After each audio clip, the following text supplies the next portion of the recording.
Did you know that 80% of strokes are preventable? Yikes, that's a lot.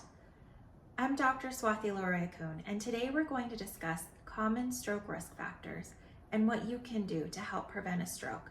Today's topic is going to mainly focus on hypertension or high blood pressure. Some of the most common causes include hypertension, high cholesterol, diabetes, as well as atrial fibrillation, tobacco use, and any other sort of polysubstance use. High blood pressure can often remain undetected if we don't get routine checkups. It's advised that after the age of 40, that patients get yearly physicals and screenings to detect some of the most common risk factors for stroke, many of them that I listed. If caught early enough, and if blood pressure is considered borderline or slightly elevated, which would be a systolic blood pressure of greater than 130,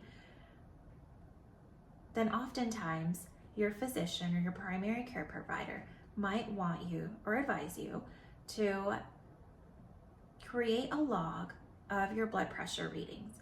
The biggest tip I can give my patients is to take that blood pressure at the same time every day, so that way you take out that variable.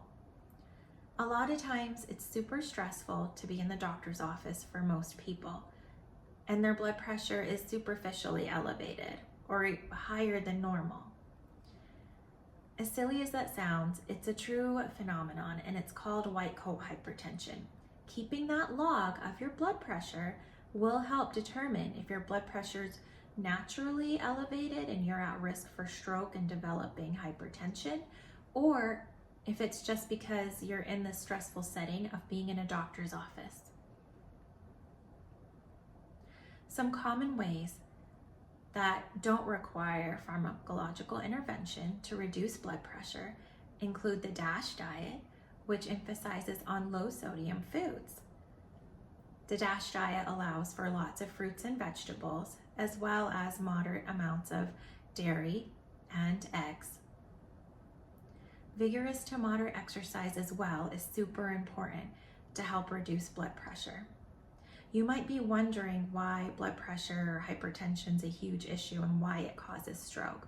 Well, over time, that elevation in blood pressure can damage the inside of the blood vessels that run throughout our body, including the ones that go into our brain.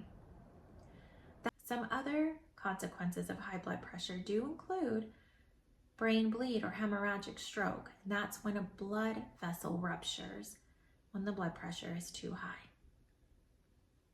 Please don't let the first time you see a primary care provider be when you're discharged from the hospital after a stroke or a heart attack.